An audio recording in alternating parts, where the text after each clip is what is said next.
Сәлеметсіздер ме, құрметті білімгерлер. Қазіргі қазақ тілінің морфология курсы бойынша 14-ші дәрісімізді ұсынамыз. Дәрістің тақырыбы үстеудің, еліктеу сөздердің лексика-грамматикалық сипаты. Бүгінгі қарастыратын мәселелеріміз үстеудің лексика-грамматикалық сипаты, мағыналық топтары, үстеулердің жасалуы, басқа сөздермен тіркесу ерекшеліктері және сөйлемдегі қызметі.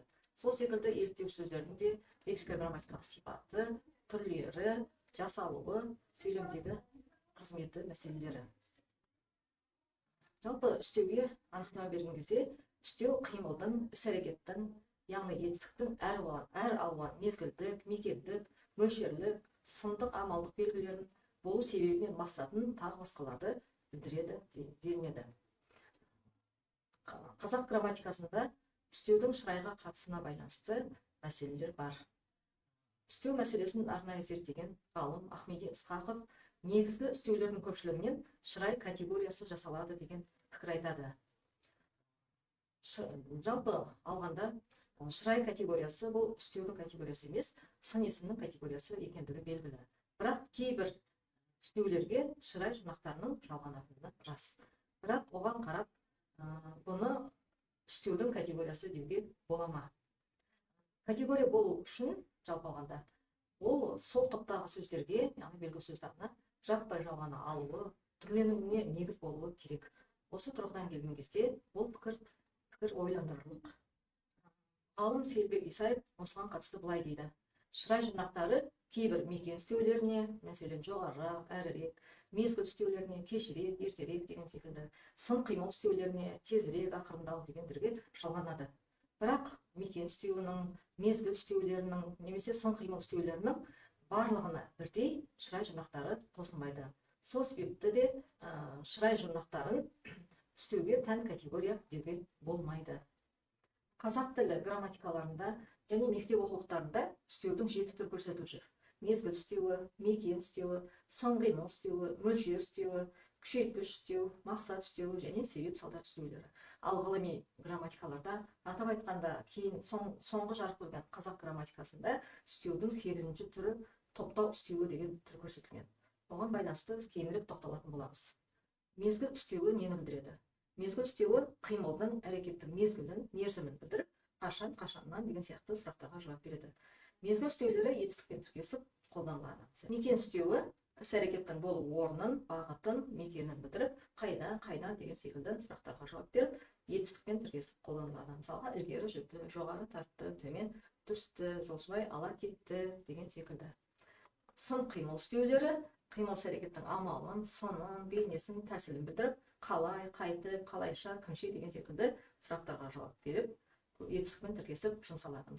Ал мөлшер үстеуі қимылдың немесе сынның мөлшерін, көлемін, дәрежесін, шама-шарқын білдіріп, қанша, қаншама, қаншалы, қаншалап, немесе қалай, қалайша секілді сұрақтарға жауап береді.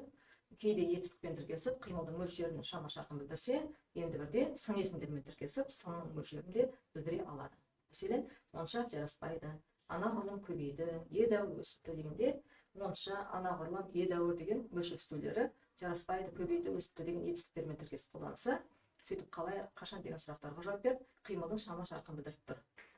Күшейткіш үстеулері сынның немесе қимылдың іс-әрекеттің белгісін, сапасын күшейтіп, немесе солғындатып көрсетеді. Күшейткіш үстеулер көбінесе сапалық сын есімдермен тіркесіп жұмсалады да, онымен тұтасып келіп, сын есімнің күшейтпелі шырай түрін жасауға негіз болады. Мәселен, ең әдемі, тым биік, өте жақсы, аса терең, орасан зор деген секілді. Осыған қатысты күшейткіш үстеулердің біразы етістікпен тіркесіп, қалай деген сұраққа жауап беріп, қимылдың сипатын күшейте солғындатып көрсетеді. Мысалы, мүлдем білмейді, әбден шаршаған, сәл жүріңкіре, керемет сөйледі деген секілді. Ал мақсат үстеулері қимыл іс-әрекеттің болу мақсатын білдіреді, қалай, не мақсатпен деген сұрақтарға жауап береді. Мақсат үстеулері сан жағынан көп емес. Оған әдейі, жорта, әдейілеп, қасақана секілді сөздер жатады. Мысалы, әдейі келдім, жорта айтты, әдейілеп шақырды, қасақана үндемеді деген секілді. Себеп салдар үстеуі қимыл әрекеттің болу себебін немесе салдарын, нәтижесін білдіреді, не себепті, неге, қалай деген секілді сұрақтарға жауап береді.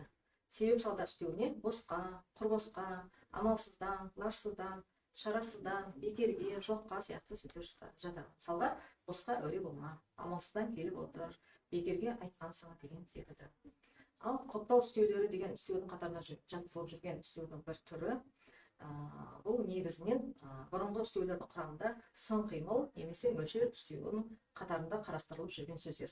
Мәселен, рет-ретімен деген, қалай деген сұраққа жауап беріп, топ-топмен де қалай, жұп-жұпмен қалай деген сұрақтарға жауап беріп, сын қимыл мәнін білдіретін үстеудің құрамында қарастырылып келген. Ал он-ондап, жүз-жүздеп, мыңдап деген сан есімді үстеудің жұрнағы жалғанып, бұл да үстеу жасап жүр. Бұрынғы оқулықтарда бұл топтау сан есімі ретінде де аталып жүр, немесе мөлшер үстеуінің құрамында қарастырылып жүрсе, қазіргі соңғы грамматикаларда топтау үстеуі деп 8-ші түрі ретінде көрсетіліп қарастырылып жүр.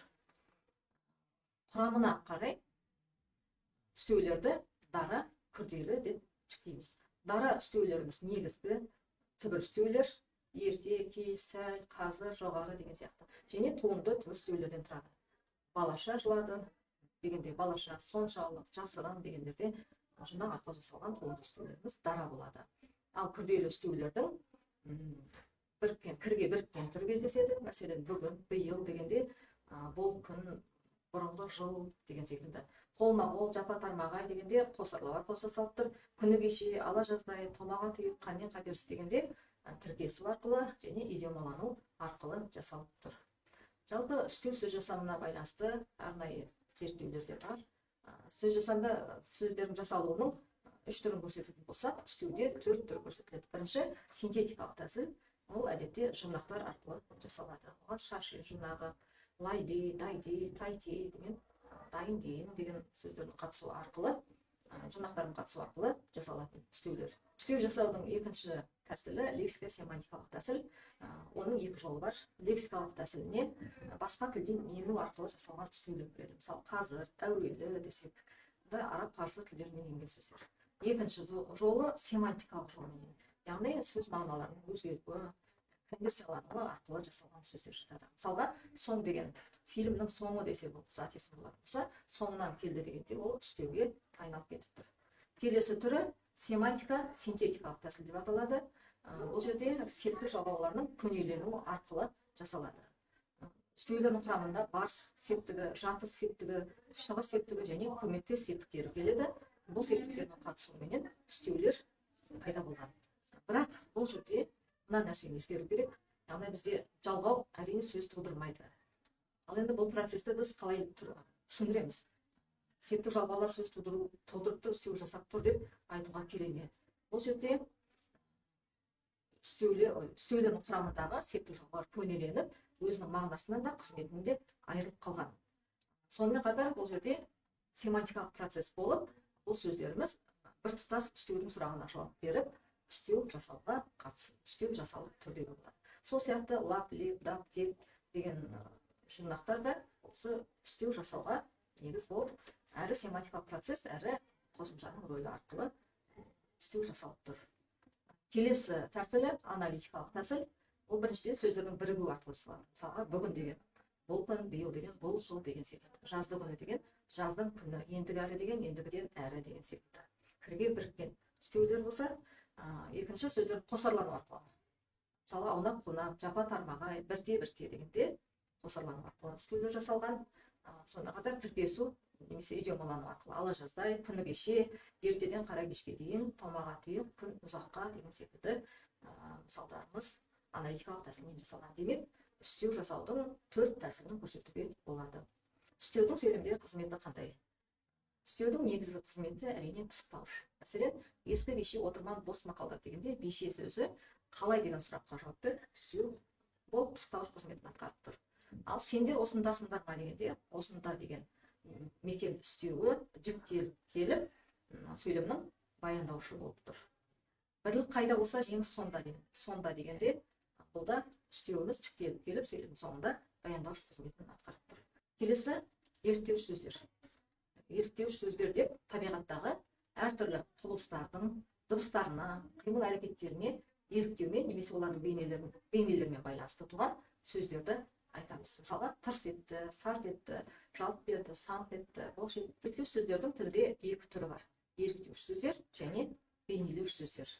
Еліктеуіш сөздер деп табиғаттағы заттардың қозғалуы, бір-бірімен қақтығысуы, соғылуы сияқты әралуан қимыл әрекеттерінің нәтижесінде әртүрлі дыбыстардың пайда болуынан туған сөздерді айтамыз. Бейнелеуіш сөздер деп табиғаттағы әртүрлі қозғалыс әрекеттерді бейнелейтін сөздерді айтамыз. Мәселен, жалт қарады, елең етті, жалп етті. Еліктеуіш сөздер сөздердің құрамында әрине түрлі дыбыстар, әсіресе дауыссыз дыбыстар үлкен рөл атқарады. Оның ішінде қатаң дыбыстармен келетін еліктеуіш сөздер өте көп. Мәселен, с дыбысымен борс, тарс, гүрс, п дыбысымен аяқталған жып, лып, сап, сып, қ дыбысымен жарқ, зырқ, гүрс, т дыбысымен жалт, жұлт, кілт, сылт деген сияқты. Сонымен қатар ұяң дыбыстар да кездеседі. Еліктеуіш сөздердің соңында ар, ыр, қор, баж, быж, даң, доң, шаң, шұң деген секілді ұяң дыбыстардың қатысуы арқылы да жасалады. Яғни еліктеуіш сөздерді негізінен дауыссыз дыбыстармен жасалады. Арасында дауыссыз дыбыспен жасалатын еліктеуіш сөздерде кездеседі. Енді еліктеуіш сөздерді негізгі еліктеуіш сөздер және туынды еліктеуіш сөздер деп жіктеуге болады. Негізгі еліктеуіш сөздерге әртүрлі дыбыстар мен қимыл әрекетте тікелей еліктеуден туған түбір сөздерді жатқызамыз. Мысалға, тарс, гүрс, сарт, жалт, жұлт, дін, қыңқ деген секілді. Ал туынды еліктеуіш сөздерге осы негізгі түбір еліктеуіш сөздер менен басқа жұрнақтардың қатысуы арқылы. Мысалға, аң, ең, ың деген еліктеуіш сөздерді туғызатын жұрнақтардың қатысуы арқылы жасалған сөздерді жатқызамыз. Мысалға, арсаң, борсаң, болпаң, елпең, жылпаң деген секілді еліктеуіш сөздеріміз туынды еліктеуіш сөздер деп аталады. Сонымен қатар құрамына қарай еліктеуіш сөздерді күрделі еліктеуіш сөздер деп жіктеуге болады. Күрделі еліктеуіштердің дара түрі негізгі және туынды еліктеуіш сөздерден жасалса, күрделісі қосарлану арқылы жасалады. Басқа бірігу, тіркесу түрлері кездеспейді еліктеуіш сөздерде. Еліктеуіш сөздер басқа сөз таптарының жасалуына негіз болады. Оған арнайы жұрнақтар қатысады. Мысалға, тарс дегеннен тарсыл, сыр дегеннен сырыл, аңқ дегеннен аңқыл, бүлк дегеннен бүлкек, даң дегеннен даңғыр, қаңғыр деген есім сөздер жасалып тұр. Ал ара, іре жұрнақтарыменен етістіктер жасалған. Мысалға, күркіре, дүркіре, арбаңда, ербеңде, қоқаңда дегендердегі жұрнақтар етістік тудырып тұрған жұрнақтар. Еліктеу сөздер сөйлемде қандай қызметтер атқарады? Еліктеу сөздер жалаң түрінде де қосарланып келіп те көбінесе көмекші етістіктермен тіркесіп, кейде негізгі етістікпен де тіркесіп жұмсалады. Еліктеу сөз көмекші етістікпен тіркесіп қолданылған кезде көбінесе күрделі баяндауыш құрамында жұмсалады. Немесе етістіктің әртүрлі тұлғасын келіп, басқа да қызметтер атқарады. Жинақтай келгенде үстеу мен еліктеу сөздер өзіне тән ерекшеліктері бар, толық мәнді сөз таптары болып табылады. Бұл сөз таптарының арнайы грамматикалық категориялары жоқ, морфологиялық түрлену жүйелері жоқ, бірақ сөз табы ретінде семантикалық принципке жауап бере алатын толыққанды сөз таптары болып табылады. Үстеуді қазақ тілінде арнайы зерттеген ғалым Ахмеди Исқақов болса, еліктеу сөздерді арнайы зерттеген Шора Сарыбаев. Сонымен қатар басқа да еңбектерді қосымша әдебиеттерден қарап біле аласыздар. Бүгінгі тақырыбымыз аяқталды. Назар қойып тыңдағандарыңызға рахмет. Аман сау болыңыздар.